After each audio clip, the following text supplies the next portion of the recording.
Estamos viendo el tema, el primer tema de toda la doctrina de las Escrituras o bibliología, que es nuestra primera de 8 materias que vamos a ver en teología sistemática. Entonces miren esto, esta es la primera materia, doctrina de las Escrituras o bibliología, y hace parte de un compendio de 8 materias que vamos a ver en 2 años y pertenecen al curso de teología sistemática. Vamos en la tercera clase de la primera materia. Y esta clase es la autoridad e inerrancia de las Escrituras. Con la clase que vamos a ver el día de hoy y dentro de 8 días, vamos a tratar de responder de manera clara y bíblica a estas 2 preguntas. ¿Cómo sabemos que la Biblia es la palabra de Dios y hay errores en la Biblia? Y es que, mis hermanos, es importantísimo que hablemos de 2 características de la palabra para que la Biblia sea autoritativa en nuestra vida. Nosotros ya nos hemos esforzado durante 2 semanas, y aquellas personas que se conectan hoy por primera vez deben adelantarse en las 2 primeras clases que hablaban solo de la autoridad de las Escrituras. Veíamos cómo si la palabra de Dios es autoritativa, y hagamos un pequeño repaso, si la palabra de Dios es autoritativa, entonces estamos obligados a cumplirla. Y dice, la autoridad de la Biblia quiere decir que todas las palabras de la Biblia son palabras de Dios. De una manera tal que no creer o desobedecer alguna de ellas es no creer o desobedecer a Dios.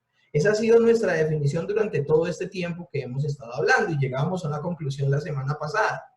Así que si todas las palabras de la Biblia son palabra de Dios, entonces no creer o desobedecer cualquier palabra de las Escrituras es no creer o desobedecer a Dios directamente.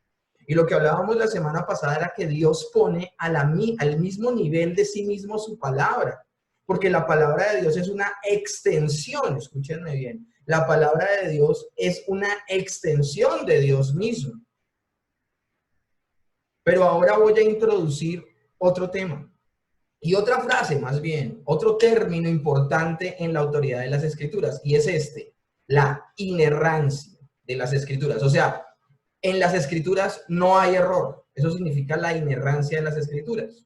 Para hablarlo puntualmente, la inerrancia de las Escrituras quiere decir que la Biblia, en los manuscritos originales, no puede afirmar nada que sea contrario a la realidad.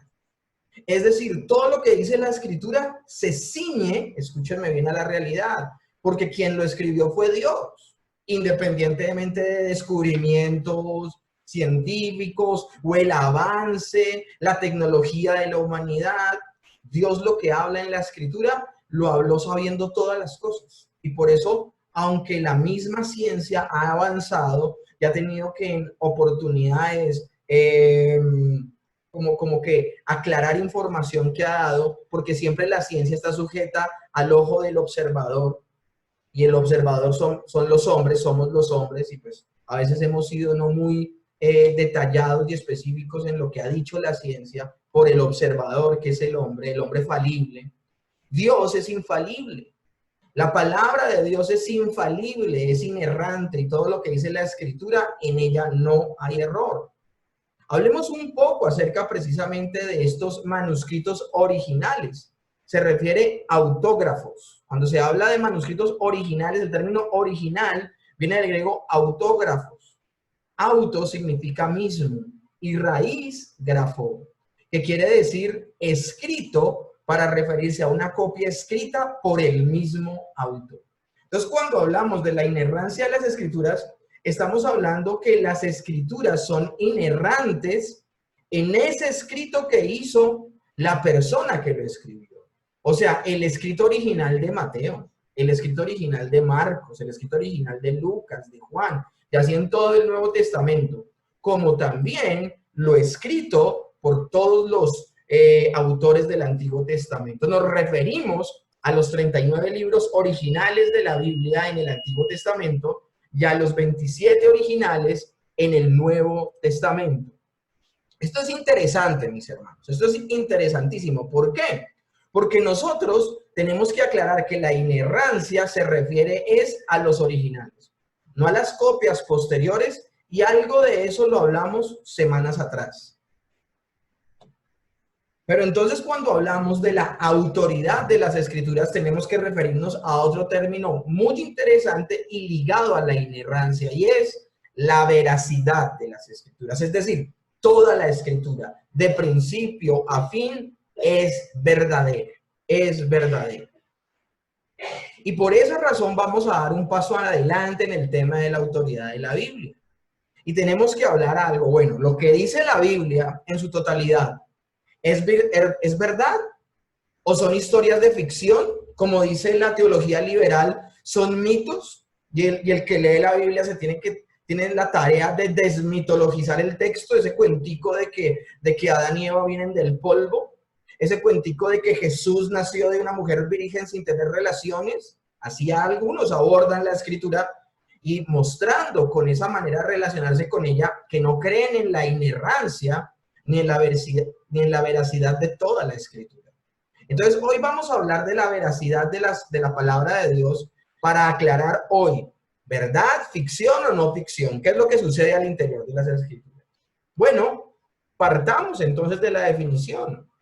Es necesario considerar la veracidad de la Biblia, puesto que creer todas las palabras de la Biblia implican confianza, escúchenme bien, implican confianza en la completa veracidad de la escritura en la que creemos. Es importantísimo. Nosotros no podemos ver la escritura como completamente autoritativa si creemos que hay algunas partes de ella que no son verdad, o que son cuentos, o que son historias morales, y no son literalmente ciertas como dicen en algunos apartes, por ejemplo, eventos históricos. Entonces, si pensamos que alguna parte de la Biblia no es verdad, no la vamos a creer. Y eso implica que no la vamos a obedecer. Entonces, lo primero que vamos a hacer es buscar pasajes en la Escritura que hablen del carácter de la palabra de Dios y aplicarla al carácter de las palabras de la Biblia. Miren, vamos a poner a un mismo nivel el carácter de Dios, que es verdad. O sea, Dios define lo que es verdad. Dios no es verdadero. Dios define la verdad. Entonces vamos a poner al mismo nivel de Dios su palabra. Miren cómo está de relacionado el carácter de Dios con el carácter de su palabra. Y eso es lo que vamos a hacer el día de hoy. Lo primero que vamos a ver en estos textos, nuestro mayor suministro de prueba fidedigna cuando estudiamos teología, y es que esto es lo que me gusta de la teología bíblica es una ciencia, ¿sí sabían? Y la teología bíblica es una ciencia por esta sencilla razón, porque tiene un objeto claro de estudio, que es la Biblia. Y eso lo hace una ciencia. Entonces, esto es maravilloso.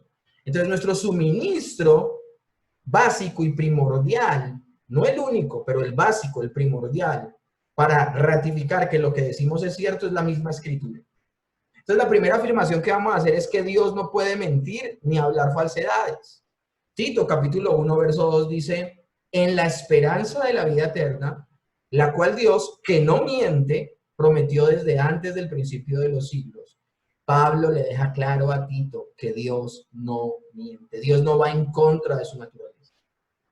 Segunda de Samuel 7:28 dice, ahora pues, Jehová Dios, tú eres Dios, y tus palabras son verdad, y tú has prometido este bien a tu siervo. Miren cómo acá el autor de Segunda de Samuel dice que las palabras de Dios no son verdaderas, son verdad. O sea, las palabras de Dios son las que definen lo que es verdadero. Son el termómetro. Números 23:19 dice, Dios no es hombre para que mienta, ni hijo de hombre para que se arrepienta. Él dijo y no hará, habló y no lo ejecutará. Entonces estamos viendo claramente aquí aspectos del carácter de Dios y directamente relacionado con la escritura. Entonces, segunda verdad. Por consiguiente, todas las palabras de la Biblia son completamente verdad y sin error en ninguna parte. Entonces, si hemos hablado de esto, si la Biblia es la palabra de Dios, Dios no puede mentir ni hablar falsamente. Es que esto es lo importante, mis hermanos. Si nosotros nos refiriéramos a la Biblia de otra manera, que es un libro sabio, si nos refiriéramos a la Biblia como es un libro antiguo, si nos refiriéramos a la Biblia como que es un libro interesante, si nos refiriéramos a la Biblia como que es un libro poderoso, listo, no hay problema de cómo la veamos. Pero cuando tomamos la Biblia y decimos que la Biblia es la palabra de Dios, estamos hablando del mismo Dios. Y la Biblia no, en la Biblia no puede haber nada mentiroso, porque si la Biblia, si su palabra es la extensión de su carácter, decir que en la Biblia hay mentira o hay error, es decir que en Dios mismo hay mentira, hay error o hay falsedad. Les he dicho desde que comenzamos el seminario hace 3 semanas, no solamente estamos buscando que ustedes tengan ideas claras teológicas, sino que ustedes entiendan las implicaciones que tienen lo que creen. Porque hay mucha gente que tiene claro lo que creen, pero no tienen claro las implicaciones de lo que creen. Listo, el teólogo liberal, esta porción de teólogos que se levantó a principios del siglo XX, que dicen que no toda la Biblia es verdadera, que no toda la Biblia es clara, sino que hay partes de la Biblia que miente, hay partes de la Biblia que tienen errores, y son errores humanos, porque la gente que la escribió era humana. Estas personas tienen un completo concepto de las escrituras contrario a lo que dice la escritura de ella misma. Y están contradiciendo la palabra que ellos quieren honrar con su profesión de teólogos. Entonces están siendo contradictorios. Entonces ellos creen claramente algo, pero no sé si al parecer no tienen claro las implicaciones de lo que creen. Pero si yo les estoy diciendo que la Biblia es verdad, que la Biblia es la palabra de Dios, y por ello Dios no puede mentir ni hablar falsamente, y si la palabra es una extensión de Dios, concluimos entonces que no hay falsedad ni error en ninguna parte de la palabra de Dios. Salmo 12:6 dice, las palabras de Jehová son palabras limpias, como la plata refinada en horno de tierra purificada 7 veces. Hombre, ¿para qué el salmista va a hacer esta comparación? Y está hablando del proceso de la plata para purificarla y quitarle la escoria, un proceso que hacían en todos los metales, pero lo que es la plata y el oro eran más difíciles de purificar, necesitaban de más altas temperaturas para que la escoria se consumiera y se separara del oro. ¿Para qué? ¿Cuál es el objetivo del salmista? Hacer la comparación de que la palabra de Dios es limpia y que es como la plata refinada en horno de tierra purificada 7 veces. O sea, una plata que es calentada 7 veces hasta la máxima temperatura para que toda escoria salga. Está hablando del sumo cuidado que tuvo Dios al tratar con su palabra. Sí, la escribieron personas completamente humanas. No dejaron de ser quien era, pero a pesar de que intervino el hombre, la palabra de Dios no tiene escoria alguna. No tiene escoria alguna, no tiene error, no tiene falsedad, no tiene desaciertos. Y Proverbios 35 dice, toda la palabra de Dios es digna de crédito. Dios protege a los que en él buscan refugio. O sea que el proverbista está diciendo, aquí en el Proverbio 30, si hay algo digno de confianza, digno de crédito, digno de no poner en tela de juicio, podemos poner en tela de juicio cualquier cosa en el mundo, pero nunca la palabra de Dios. Esto es maravilloso. Ahora, aquí yo podría terminar la clase. Yo podría decir, mire, la Biblia es inerrante, la Biblia es la verdad. Es una extensión del carácter de Dios y nadie la puede cuestionar. Punto, se acabó, Dios me los bendiga. Pero como la idea es poder explicar por qué razón, la misma Biblia se explica a sí misma. Y la misma Biblia nos da maravillosas enseñanzas acerca de. Pero también, como estamos siendo honestos a nivel intelectual en el seminario, vamos a hablar de algunos argumentos en contra de la veracidad de la Biblia. Vamos a adelantarnos a esos argumentos para que ustedes se den cuenta que casi siempre las personas que dicen la Biblia se equivoca, podemos dar respuesta con la misma escritura de que no es así. Pero continuemos por ahora con estos argumentos a favor de que la Biblia es perfecta. Proverbios 35. Toda la palabra de Dios es limpia. Él es escudo a los que en él esperan, Mateo 24:35. El cielo y la tierra pasarán, pero mis palabras no pasarán. Y este texto es maravilloso. Este texto es contundente. Mis hermanos, pensemos en esto. Cuando muere Samuel, escúchenme bien, cuando él muere, dice la escritura acerca de Samuel, que ninguna palabra que dijo Samuel en nombre de Dios cayó en tierra. Que la palabra aclara eso. Había momentos donde Samuel hablaba, era Samuel. Pero cuando venía Dios sobre su vida y él hablaba en nombre del Señor, él tuvo un ministerio, pero larguísimo. O sea, él murió de viejito, él murió en buena vejez, el mejor juez de Israel. Y él fue juez, tuvo oficios de sacerdote y era profeta. O sea, miren todo lo que hizo Samuel, maravilloso. Y ninguna palabra que Dios le dio a Samuel cayó en tierra. Porque Dios no quiere, y quiero que esto sea contundente, mis hermanos. Dios quiere que juntamente con el profeta se asocie a la verdad. Por eso él en Deuteronomio 18 dice que nunca el profeta, si decía una cosa y no se cumplía, era profeta de Dios, porque Dios no quería que se relacionara la persona que hablaba en nombre de Dios con la mentira. Así como acá estamos viendo que Dios no quiere que se asocie mentira a su palabra, porque su palabra es una extensión de Dios mismo.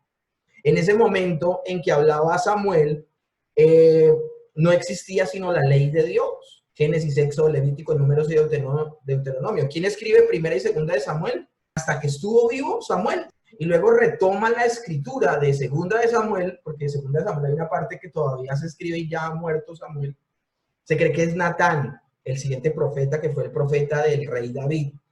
Continuó la escritura de ese libro. Igual este profeta y otros profetas escribieron lo que fueron los libros de Crónicas, Primera y Segunda de Reyes. Maravilloso. Pero al punto al que quiero ir es que siempre en ese momento estaba hablando de manera especial Samuel en nombre de Dios, y todo lo que iba a hablar, como se los he dicho hasta la saciedad, todo lo que habla el profeta tiene que quedar escrito en la Biblia. Y es que esa es la cuestión, eso es lo que tienen que hacer las personas que dicen tener el don de profecía, deben pensarse eso. O sea, yo no dudo en que lo hagan y no dudo que lo crean cuando lo hacen, ok, lo respeto muy bien, pero lo que deben pensar, y es la cuestión con lo que digo acá, no solo se trata de que tú tengas una teología correcta, sino que tengas claro las implicaciones de lo que crees. ¿Qué implica creer que Dios sigue hablando al día de hoy proféticamente? Implica que lo que está hablando tiene que quedar escrito en la Biblia. Cuando Dios le habló a Moisés, lo que le habló a Moisés quedó escrito en la ley, en los 5 primeros libros de la ley. Lo que Dios le habló a Samuel quedó escrito en Primera y Segunda de Samuel. Lo que Dios le habló a Natán quedó escrito aún en Reyes y en Crónicas. Lo que Dios le habló a Jeremías quedó en el libro de Jeremías. Lo que le habló a Isaías quedó en el libro de Isaías. Porque Dios, si habló de manera especial, era porque quería que todo el pueblo de Dios fuera edificado, no solo una persona, sino todo el pueblo. Y segundo, quedó escrito en la Biblia para que se demostrara que es inerrante y no hay error. El mismo movimiento que al día de hoy se ha levantado diciendo que hay profetas al día de hoy, ese mismo movimiento dice que los profetas del día de hoy, y eso no lo digo yo, lo dice el mismo movimiento profético y apostólico que se mueve al día de hoy, que ustedes saben que yo no creo en eso, pero bueno, lo respeto. Y esas personas, ese mismo movimiento dice que no pueden comparar al profeta de hoy con el profeta de antaño, porque los profetas de hoy pueden ser falibles. Ellos mismos dicen de ellos mismos eso, y eso es una contradicción. ¿Y a dónde voy con toda esta explicación? A este punto nomás. Al punto de que el Señor fue enfático en Deuteronomio 18 y en Deuteronomio 8 de que uno, no se podía equivocar el profeta, y dos, el profeta no podía, así lo que profetizara se cumpliera, si alejaba a las personas de la ley de Dios, también sería una contradicción, porque Dios un día no habla una cosa y otro día habla otra. Siempre, miren, Moisés habló, bueno, Dios le habló a Adán, y lo que Dios le habló a Adán, lo honró a Abraham. Y lo que Dios le habló a Abraham, lo honró Moisés. Y lo que habló Moisés, lo honraron los profetas. y lo que hablaron los profetas, lo honraron los apóstoles. Y todo se cumplió en Cristo. Entonces no hay lugar a que una persona diga cosas que vayan en contra de la misma escritura, porque Dios nunca habló en contravía. Siempre las personas y los siervos de Dios honraron lo que la escritura decía. Entonces aquí ¿qué es lo que tenemos que hacer? Si las personas de este mismo movimiento dicen que los profetas del día de hoy no son infalibles porque se pueden equivocar, eso ya debería ser una gran alarma. ¿Y por qué hago un alto en el camino en esta parte, mis hermanos? Porque si Dios, con lo que estoy exponiendo hoy, si Dios se cuida de que las personas entiendan que Dios es la verdad, y por eso la Biblia es la verdad, pues Él también se va a cuidar de que su mensajero sea verdadero, porque está en tela de juicio, ¿qué? El carácter de Dios. Aquí no está en tela de juicio que tú te sientas mal por lo que yo te estoy diciendo. Acuérdate que la verdadera fe gira en torno a Dios, no en torno a ti ni a mí. Entonces, gira en torno de Dios. Y aquí Mateo 24:35 dice: el cielo y la tierra pasarán, pero mis palabras no pasarán. Palabras que en algún momento estuvieron en boca de los profetas. Que la Biblia diga que las palabras de Samuel ninguna cayeron en tierra, era la demostración de que Samuel hablaba de parte de Dios. Una persona que se quiso matricular a este seminario me dijo: Dios me habló que tenía que ser contigo que estudiara. Y yo, qué bendición. Sí, y cuando escuchó que yo hablaba en estos términos escriturales de la profecía, dijo: no, ya no estudio contigo porque tú no crees en esto. Yo le dije: ¿y entonces quién te habló? ¿Quién fue el que te dijo a ti que estudiaras conmigo? Si Dios no se equivoca, te equivocaste, fuiste tú. No, es que Dios me estaba enseñando. Lo que te está enseñando, a que leas la Biblia, que no tengas la presunción de que Dios te habla. Y yo lo hago en amor, de verdad, con todo el amor. ¿Para qué? Para que la última palabra en nuestras vidas no seamos nosotros mismos, sino que sea la Escritura. La última palabra en nuestras vidas tiene que ser la Escritura. Y el Señor claramente ha hablado, y nada de lo que ha hablado se dejará de cumplir. Si dice la palabra que el Señor va a venir por segunda vez va a venir. Si la palabra de Dios dice que los astros colapsarán, que el sol perderá su luz, y que ya en la glorificación no será el sol el que nos dé luz, sino nuestro Dios, y que todos los creyentes alumbraremos como el sol, es que eso va a suceder, porque nada de lo que dice la Escritura dejará de cumplirse. Miren lo importante que es la doctrina de la inerrancia, de la veracidad, de la infalibilidad de las Escrituras. Hay personas que permiten pensar en su corazón que hay errores en la Biblia, y es gravísimo. ¿Por qué? Porque la Biblia nos refleja el carácter de Dios. Tercero, las palabras de Dios son la norma suprema de la verdad. Juan 17:17 dice: santifícalos en tu verdad, tu palabra es verdad. Nuevamente, en este caso es Jesús, se refiere a la palabra. Y no dice tu palabra es verdadera, sino dice tu palabra es verdad. ¿Y qué está diciendo? Jesús no está hablando con un adjetivo al referirse a la palabra. No dice tu palabra es verdadera, sino que usa un sustantivo. Tu palabra es verdad. La Biblia en sí mismo, entonces, es la norma definitiva de la verdad. Entonces, ¿qué implicaciones de la veracidad de la Escritura hay?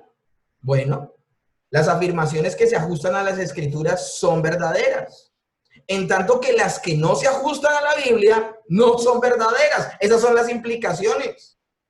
Las afirmaciones que se ajustan a las Escrituras son verdaderas, en tanto que las que no se ajustan a la Biblia no son verdaderas. Con esa persona que hablaba y le comentaba, que me decía que quería participar en estos términos del seminario, diciéndome que Dios le había hablado que se matriculara, y yo le decía: pero es que yo no creo en lo de la profecía, la Biblia no nos dice eso. Cuando a esta persona yo le decía precisamente esto que estamos leyendo aquí, la invitaba a que no acomodara la Biblia a sus experiencias personales, sino que aplicara sus experiencias personales y las sujetara a lo que dice la Biblia. Y eso es lo que está diciendo aquí. Las afirmaciones que se ajustan a las Escrituras son verdaderas, en tanto que las que no se ajustan a la Biblia no son verdaderas. Si hemos visto que en el parámetro escritural, todo lo que hablaron los profetas quedó en las Escrituras, hombre, Dios les habló. Pero si al día de hoy hay la presunción de que Dios sigue hablando, pero no queda consignado en las Escrituras, las personas que supuestamente hablan de parte de Dios deberían entender dos cosas. Una, que entonces su nivel de profecía no tiene el mismo nivel y carácter serio que el de los profetas. Y dos, no existen dos caracteres acerca de la profecía. Si una persona dice que habla de parte de Dios, debe ser así. Y no solo se debe cumplir, y no solo debe acercar al culto que dice la Escritura y no contradecir el resto de la Escritura, sino lo que habló debe hacer parte de la Escritura. Y eso entonces crearía un peligro terrible, y es que la Biblia no es un canon cerrado, sino un canon abierto en que todavía Dios sigue hablando. Y entonces todas las personas que dicen tener la presunción de que Dios les habló, ¿qué? Mis hermanos, yo estuve en esa locura por 15 años. 15 años. Yo vengo de una iglesia donde había una escuela de profetas, donde mi pastor era profeta, donde durante 5 años yo estudié profecía.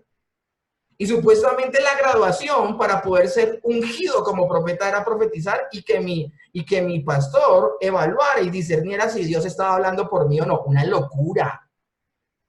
Lo terrible es que mi pastor profetizó que la pastora de esa iglesia en el año por allá 98, no, eso fue como 2003, él profetizó diciendo que esa pastora iba a quedar como alcalde de Bogotá y que si no quedaba como alcalde de Bogotá, él dejaba de ser profeta. Y la señora no quedó de alcaldesa. Y él no dejó de practicar la profecía y todo el mundo lo olvidó porque estamos en una sociedad donde le tapamos los pecados al siervo de Dios porque no se le puede tocar el manto. ¡Qué contradicción, mis hermanos! Aquí la prioridad no somos los seres humanos, aquí la prioridad es Dios. Y Dios no permite ningún error en ninguna profecía porque cuando la persona habla de parte de Dios son las palabras de Dios y las palabras de Dios son una extensión del carácter de Dios y Dios define lo que es verdad. Entonces no tenemos que tenerlo claro. Nosotros no acomodamos la Biblia a nuestras experiencias personales. Acomodamos nuestras experiencias personales a lo que dice la Escritura. Pero lamentablemente no dice, ¿cómo puede ser posible que en un tiempo como este, cómo puede ser posible que haya personas que crean eso al interior de la iglesia? Bueno, por un movimiento llamado el pluralismo. Estamos viviendo tiempos de pluralismo, donde cualquier persona puede pensar lo que quiera y todo está bien. La sociedad moderna al día de hoy dice que toda persona tiene una perspectiva de la verdad que es tan válida como la de otra persona. Por eso los estudios bíblicos al día de hoy, ¿cómo son? Bueno, vamos a estudiar un pasaje. Ustedes saben el ejemplo que pongo siempre, ¿no? Vamos a estudiar un pasaje. Jesús lloró. Y entonces, ¿a ti qué te parece? ¿Por qué Jesús lloró? Y la persona dice su idea y la otra persona dice la otra idea. No, porque estaba triste por Lázaro. No, porque estaba muy triste porque no le creyeron. No, porque estaba muy triste porque es que no lo recibieron como el Mesías.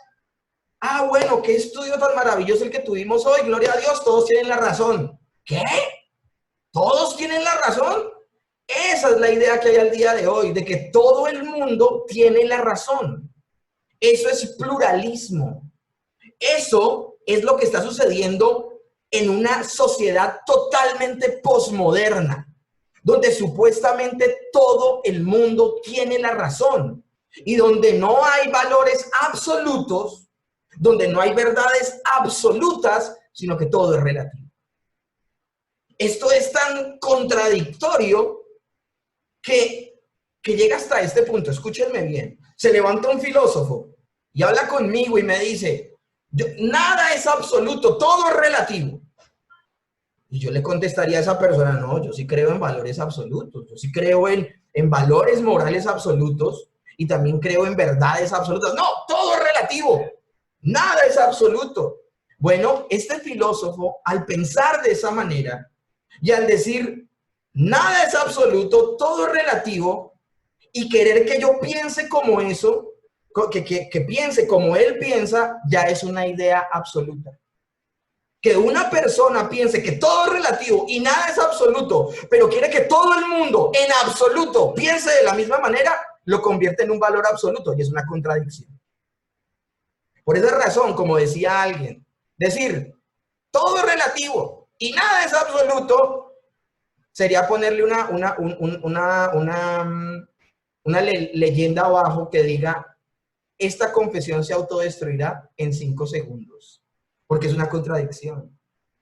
Y esta gente pluralista, esta gente posmoderna, esta gente relativa, quiere meter el relativismo en el pensamiento de las personas de manera absoluta y eso desvirtúa su pensamiento. Si están entendiendo lo importante, no solamente de creer algo con convicción, sino de entender las implicaciones que tiene creer lo que creen.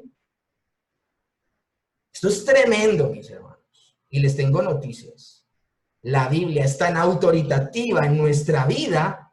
La Biblia es tan autoritativa en nuestra vida porque tiene verdades absolutas y tiene órdenes absolutas y tiene mandamientos absolutos. Hay cosas en la Escritura que no son relativas. Y por esa razón tenemos la responsabilidad de interpretar correctamente la Escritura. Porque la Escritura tiene solo un significado. Decir que la Biblia tiene mucho significado es decir que Dios habló de una manera relativa y no absoluta. Entonces llegamos a este punto, mis hermanos. ¿Qué es entonces verdad? La verdad, el término verdad, el concepto verdad, ¿qué es? Bueno, verdad es lo que Dios dice. Y tenemos lo que Dios dice en la Biblia. Verdad es lo que Dios dice y tenemos lo que Dios dice en la Biblia. Ustedes se imaginan el peligro que hay de decir que al día de hoy Dios sigue hablando y todo lo que supuestamente está hablando, nada está quedando escrito en la Biblia. Eso obliga a que las personas entonces pongan sus oídos no en la Biblia, sino en lo que están hablando afuera. Acuérdense lo que hablé en clases pasadas. Este pastor que de manera irresponsable se para y dice: ustedes pueden elegir en vivir basados en lo que Dios habló, señalando de manera despectiva la Biblia. O pueden decidir vivir por lo que Dios está hablando, autoexaltándose él y diciendo que Dios está hablando actualmente al mismo nivel o aún mayor que los autores bíblicos. Terrible. Terrible. Porque ¿quién es el que determina qué es verdad o qué es mentira? Dios.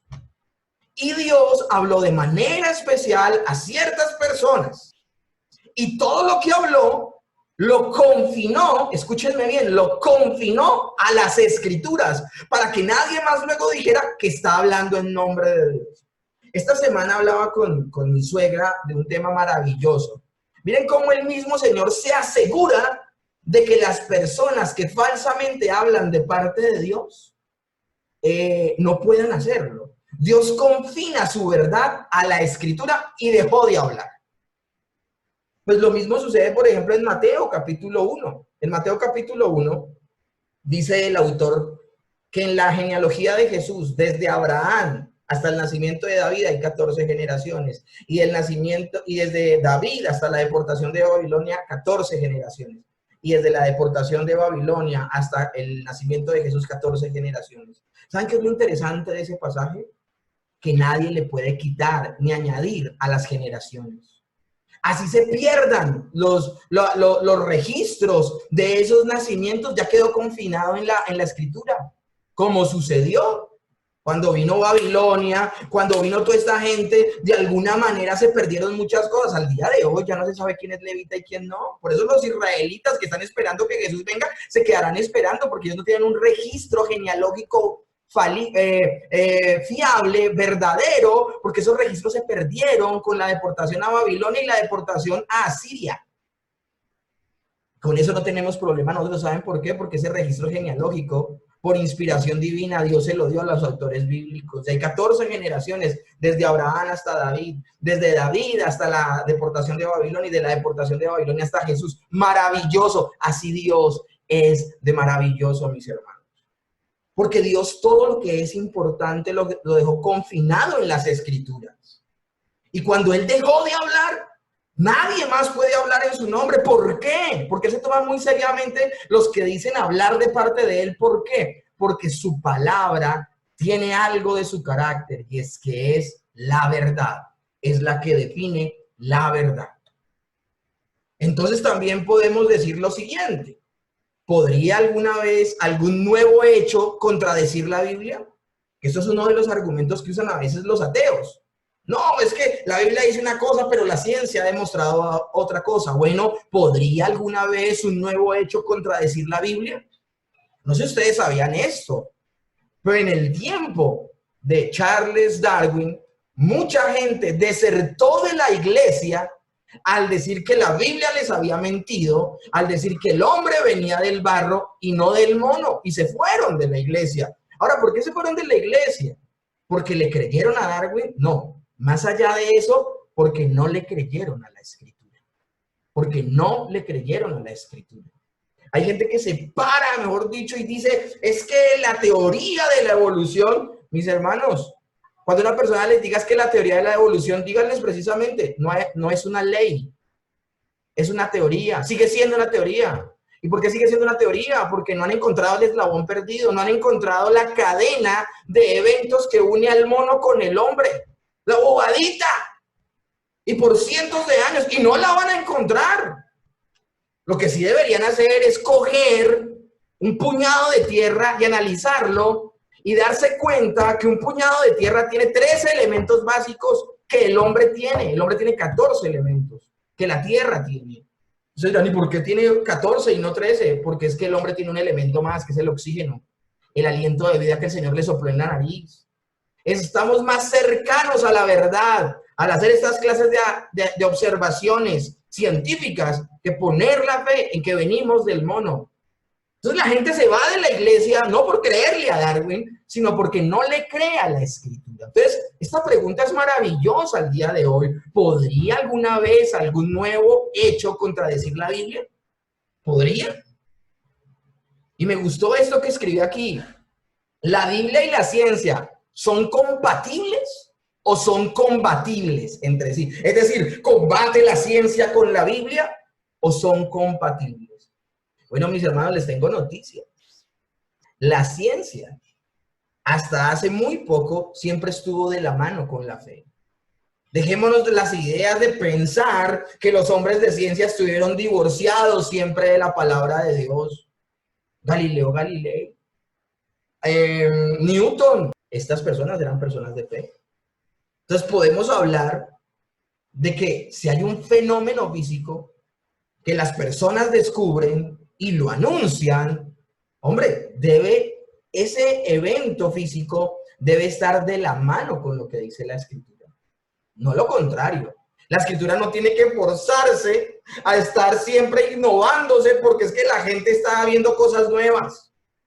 Entonces la pregunta del millón acá, ¿cuál es? ¿Se descubrirá alguna vez algún nuevo hecho científico o histórico que contradiga la Biblia, así como lo dijo Darwin? No, es imposible, porque Dios no nos ha mentido con lo que ha dicho en la Escritura. Si contradice la Biblia, un hecho físico, si contradice la Biblia, es falso. Algo distinto es que se haya hecho una mala interpretación de la Escritura o que se haya hecho una mala interpretación de los eventos físicos. Ningún hecho verdadero jamás contradecirá las palabras de Dios, que lo saben todos, escúchenme bien, y nunca miente. Dios lo sabe todo y nunca miente. Mis hermanos, hasta hace muy poco, la gente tuvo la oportunidad de ver una fotografía de la Tierra y ver que la Tierra no la sostenía nada. Pero vamos a la Escritura y desde antaño decía el autor bíblico que Dios cuelga a la tierra de la nada. Llega otro científico maravilloso y descubre que los mares son azules porque sencillamente reflejan al cielo. Pero siempre, de manera poética, se habla en la escritura que los cielos son como un espejo. Y uno dice, wow, maravilloso. Cristóbal Colón se basó en lo que decía Isaías acerca de la redondez de la tierra cuando todo el mundo pensaba que era plana. Nunca la Biblia estaba esperando a un descubrimiento del hombre para actualizarse, como al día de hoy las personas lo hacen. ¿Cuántas personas al día de hoy son presas de las fake news, de las noticias falsas? ¿Cuántas personas al día de hoy editan la verdad porque es muy cruda, porque es muy real, entonces esta parte no se la digamos a las personas y solo comuniquemos esta? Así no es Dios y así no actúa la palabra de Dios. Primero que todo, Dios es el que define la verdad. Y segundo, la Biblia no está cumpliendo la agenda de los hombres, sino que los hombres se tienen que sujetar a lo que dice la Escritura. Ningún hecho verdadero jamás entonces contradecirá las palabras de Dios, que Él, que lo sabe todo y nunca miente, escribió lo que escribió. Entonces aquí viene el término inerrancia de la Biblia y su importancia.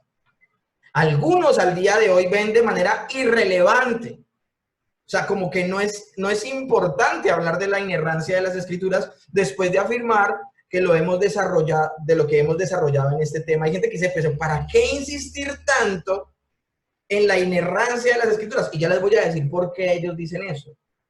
Pero es importante, mis hermanos, tener en cuenta la inerrancia de las Escrituras y que dentro de la Biblia no hay error. Porque muchos al día de hoy de manera inconsecuente afirman esto. Sí, la Biblia es la palabra de Dios. Sí, toda ella es la palabra de Dios. Pero al ser escrita por hombres, tiene algunos errorcillos. Y una persona que declara esto, siendo cristiana, no está entendiendo que la palabra de Dios es una extensión del carácter de Dios. Y decir que en la Biblia hay pequeños errores, es decir que en Dios mismo hay pequeños errores. Sí, es verdad. La Biblia fue escrita por hombres, inspirada por Dios y revelada de manera especial a los hombres. Miren, por eso fue tan importante que yo me tomara el tiempo de explicarles las dos primeras clases. Miren cómo esta teología es sistemática. Primero explico una cosa para que puedan entender otra. Sí, es verdad. Dios permitió que el hombre interviniera en este proceso. Pero el mismo Dios, que de manera sobrenatural y especial le habla al hombre, tiene el poder de preservar su palabra sin que haya error, a pesar de que el hombre la haya escrito. Y es por eso que se vuelve relevante este tema. Bueno, volvamos entonces. Inerrancia de las Escrituras. Inerrancia de la Biblia quiere decir que la Biblia, en los manuscritos originales, no afirma nada que sea contrario a la realidad. Esta definición es importante porque nos deja claro que no quiere decir que la Biblia nos dice todo lo que se puede conocer sobre cualquier tema, pero sí afirma que lo que en efecto dice respecto a cualquier tema es verdad. Alguien podría decir, ¿cómo así? ¿Cómo así? Explícamelo. Hay gente que en el afán de querer defender la Biblia dice, no, es que la Biblia habla de todos los temas. Eso es falso.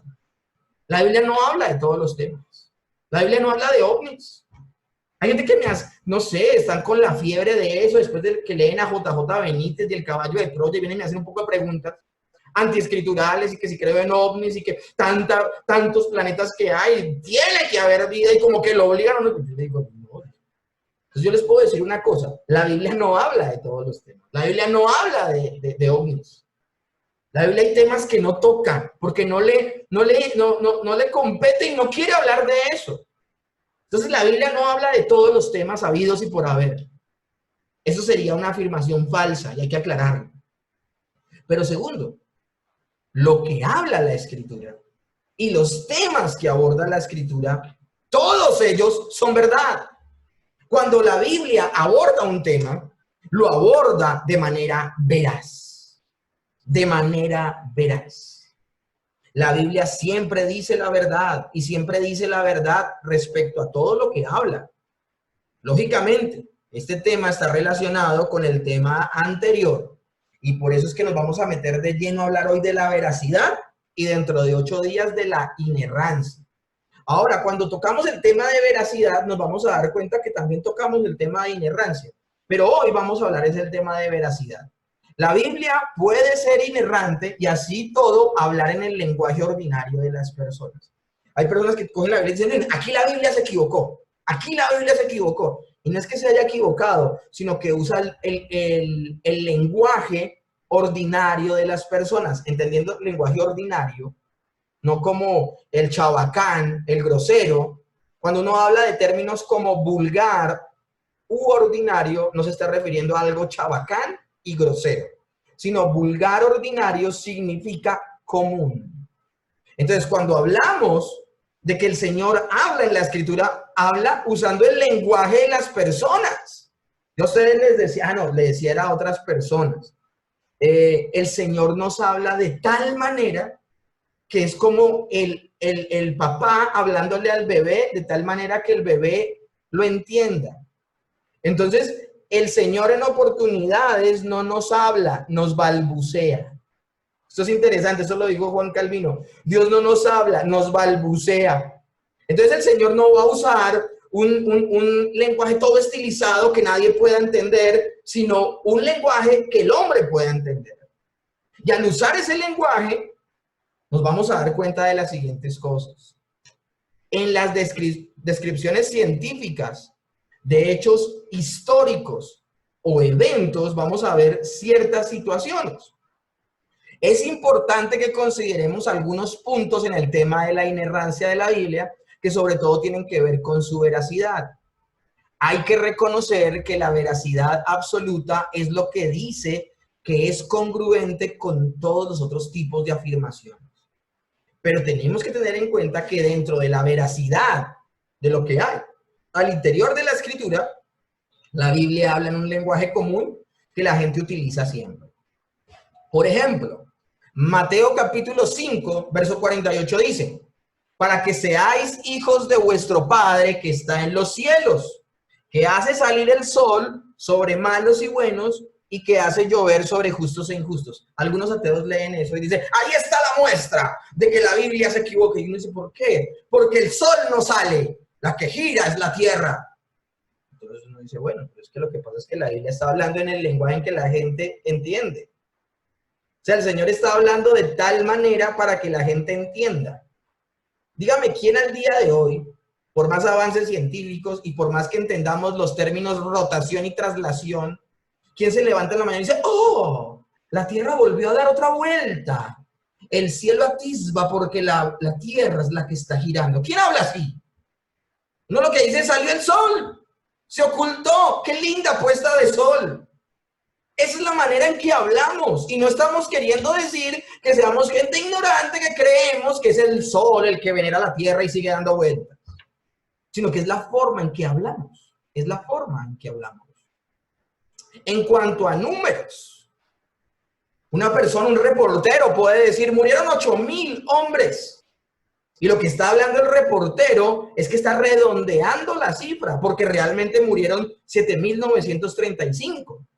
En cuanto a medidas, uno puede decir, yo vivo, por ejemplo Jamundí queda de Cali como a unos 10, 12 kilómetros, 2 kilómetros, 3 kilómetros, cuando realmente, si hablamos de 2 kilómetros, estamos hablando de que queda 2 kilómetros y 124 metros. Pero ¿quién da señas así? O sea, si quieres señas así, el GPS. Pero aquí, por ejemplo, uno dice, deme la dirección que es y la dirección bugueña. Y la dirección que es calle 3 Sur, número 2176, que es la dirección de mi casa. Pero yo le voy a decir, no, coja la Cañas Gordas, la rotonda, al lado de la 14, ahí queda mi casa. El señor de chanclas que está bebiendo leche, ahí es. Entonces, si nos damos cuenta, la Biblia está escrita en un lenguaje en que las personas puedan entenderlo, mas no quiere decir que está errando.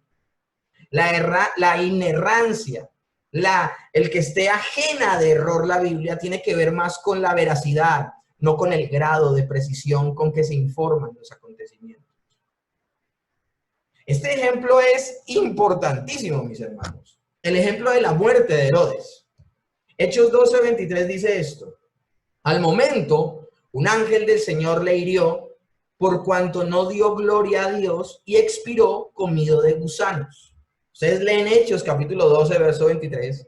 Van a ver de cómo Herodes Agripa llega a un lugar y lo que pasa es que la gente, era un momento, había un problema serio y él salió a regañar al pueblo. Pero resulta que ellos vieron algo en él, que más adelante voy a explicar qué es, que ellos vieron algo en él que lo empezaron a ver fue como un Dios y no como un hombre, y empezaron a adorarlo. Dice, en muchas oportunidades nos hemos dirigido a ti como un hombre, pero ahora nos dirigimos a ti como Dios, y empezaron a adorarle, y Herodes no los detiene.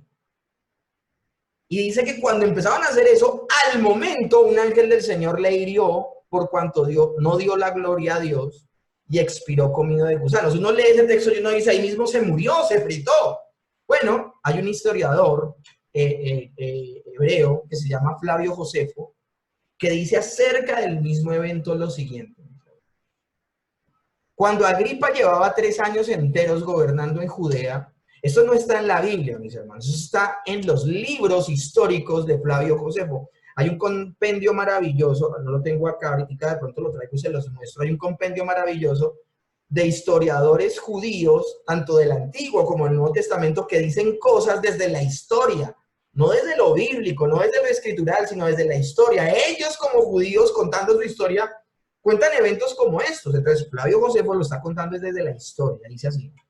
Cuando Agripa llevaba 3 años enteros gobernando en Judea, llegó a la ciudad de Cesarea, que en el pasado se llamaba Torre de Estrato. Allí preparó una exposición en honor de César, inaugurándolo como una festividad para el emperador. Y vinieron un grupo de oficiales de alto rango y condición. Al siguiente día, a la salida del sol, se puso una túnica toda ella de plata, o sea que brillaba, y caminó hacia el teatro. Entonces la plata brilló con su esplendor, causando una especie de temor y temblor en aquellos que estaban viendo el espectáculo, obviamente gente altamente supersticiosa. De inmediato la multitud llamó desde varios lugares con palabras que en verdad no eran para su bien, tratándole como Dios y gritándole: en el pasado te hemos honrado como hombre, pero ahora te honramos con una naturaleza superior a la de cualquier mortal. El rey no reprendió, ni se mostró en desacuerdo con las lisonjas de la multitud.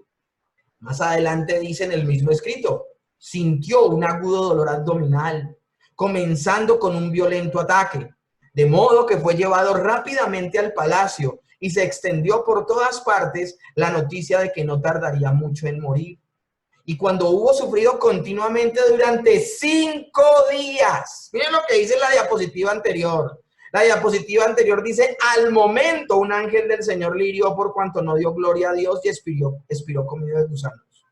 Acá en el relato histórico está diciendo, y cuando hubo sufrido durante 5 días, a causa del dolor en el abdomen, murió a la edad de 54 años, después de haber estado gobernando durante 7 años. Mis hermanos, aquí lo que nos está narrando Flavio Josefo es lo que vieron los historiadores. Un fuerte dolor abdominal que sencillamente lo mató. La Biblia dice que lo hirió un ángel, o sea que la enfermedad de quien venía, ¿por causa de qué? Y lo terrible que fue, comido de gusanos. Una cosa terrible. ¿Qué hacemos entonces? Tomamos lo que dice la escritura y lo enseñamos a lo que dice la historia. No, sencillamente ambos eventos están hablando de una verdad. El hombre se quedó con la gloria de Dios y Dios lo castigó. Entonces, cuando hablamos de la veracidad de las escrituras, no estamos hablando del sumo detalle, sino la verdad general que está exponiendo. Ahora, otra cosa que tenemos que tener en cuenta es que la Biblia puede ser inerrante y con todo incluir citas libres o aproximadas. ¿Qué es eso de citas libres? Se refiere a menciones de otras personas que dijeron algo. Por ejemplo, Hechos 17:28 nos habla de 2 filósofos que para nada son cristianos, que para nada son bíblicos, que de hecho son paganos, pero los nombró Pablo cuando estaba predicando en el Areópago a los atenienses. Hechos 17:28 dice, porque en él vivimos y nos movemos y somos, como algunos de vuestros propios poetas también han dicho, porque el linaje suyo somos. Aratus dijo, en él vivimos y nos movemos y somos. Y Epiménides dijo, porque linaje suyo somos. Entonces el contenido no dejó de expresar lo que se dijo originalmente. Aunque no está diciendo que lo dijo Dios, lo dijeron terceros, que ni siquiera eran creyentes, pero lo dijeron. Entonces la Biblia también puede tomar citas libres que no son palabra de Dios, pero está citando a una persona que habló y que va a ser relevante en un momento más adelante, en este caso, en el discurso de Pablo. También encaja con la inerrancia tener construcciones gramaticales inusuales o nada comunes en la Biblia. Hay personas ateas que leen la Biblia y dicen que porque la Biblia tiene errores gramaticales, no es inerrante. Y por esa razón no creen en la veracidad y en la ausencia del error, porque ellos desde su ciencia dicen, no, hay un terrible error gramatical y eso es imperdonable, la Biblia se equivoca. Bueno, algunos escritos bíblicos contienen un lenguaje rústico del pueblo común al que se dirigía. Ejemplo 1, el uso del verbo en plural, en donde las reglas gramaticales exigen un verbo en singular. Pero también hay un ejemplo 2 y este es maravilloso. Algunas construcciones no son correctas gramaticalmente, pero son verdaderas, son veraces. Por ejemplo, Juan 3:16. Esto es maravilloso, mi hermano. Esto es maravilloso. Juan 3:16 dice, porque de tal manera amó Dios al mundo que ha dado a su Hijo unigénito, para que todo aquel que en él cree no se pierda, mas tenga vida eterna. Alguien que es lingüista, que sabe cómo se compone una frase, que sabe de gramática, va a decir, ese texto de la Reina Valera está mal redactado. No tendría que decir, para que todo aquel que en él cree no se pierda, mas tenga vida eterna, sino tendría que decir, más para todo aquel que crea en él, que crea en él. Esto es importantísimo, mis hermanos. Esto es importantísimo. El hecho de que diga todo aquel que en él cree y no que diga todo el que cree en él es importantísimo. Juan lo hizo de manera intencional. Si Juan escribe para que todo aquel que crea en él, está diciendo que la persona humana tiene la capacidad, aparte de Dios, de poner su fe en Jesús. Estará diciendo el pasaje que las personas de manera innata tienen una fe para creer en Jesús. Pero si lo decimos, como lo dice Juan 3:16, para que todo aquel que en él cree no se pierda, mas tenga vida eterna. El apóstol Juan lo escribió de esa manera porque es imposible que una persona crea en Jesús sin tener primero a Jesús adentro. Es Jesús el que decide habitar en la persona y ya habitando en la persona le da el don de la fe para que crea. Por eso dice todo aquel que en él cree. Ese término en él cree significa con Jesús adentro. Entonces, si nos damos cuenta, aunque gramaticalmente no es correcto, el propósito del escritor bíblico precisamente era ese, que la gente entendiera que es imposible creer en Dios sin tener a Dios adentro. Es decir, es imposible creer en Dios sin tener vida espiritual. Un muerto espiritual no puede creer ni en Dios el Padre, ni en Dios el Hijo, ni en Dios el Espíritu Santo, y esto es maravilloso.